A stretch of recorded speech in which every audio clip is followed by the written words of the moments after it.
going to show you an exercise now which is aimed at getting your gluteal muscles switching on a little bit more while you're doing a squatting movement, and hopefully this will have some functional overlay into lots of other movements that you do throughout the day. Give you more control up at this end, more control at the hips. And what we're also doing with this is trying to link what's happening at the hips with what's happening at the feet. So you're going to use an exercise band for this. You want to either tie a TheraBand into a knot, so it's a loop, pop it around your knees, or just get a loop of band. And you want it to be just above your kneecaps, so it's the bottom of your femurs, bottom of your thigh bones. And you can start this exercise with just pressing the knees up. So this is the first level. Feet hip distance apart, lift and spread your toes, make your feet nice and wide on the floor. I would encourage you to do this with socks and shoes off so that you can get a bit more stimulation from the floor, a bit more feedback. Press the base of your big toe down into the floor as you feel like you kind of draw the arch up away from the floor. And as you do that, a tiny press out with the knees into the band. Gives you a slight softness to the knees as well, so a little bend to the knees. So this is our first level, and as you're doing this, it almost feels like you're trying to screw your feet into the floor.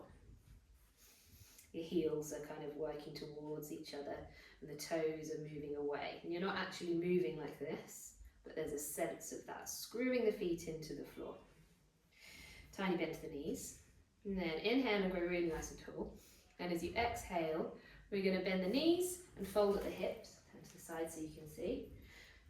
So you keep that little press out through the knees, and then bend the knees, fold the hips, tail reaches behind you, crown of the head still reaches up, hands can go wherever they need to help, probably out in front, but keep that press out through the knees as you come down into whatever comfortable level of squat you can get to.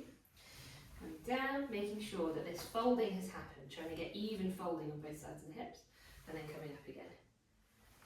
Exhale to come down, keep that pressing out, inhale to come up. We'll keep going through this for 8 to 10 repetitions. Ideally what we want is for you to feel some fatigue by the time you get to 10. Doesn't mean you have to be completely exhausted, you can't physically move anymore, but feeling like you have worked back here a little bit by the time you get to 10.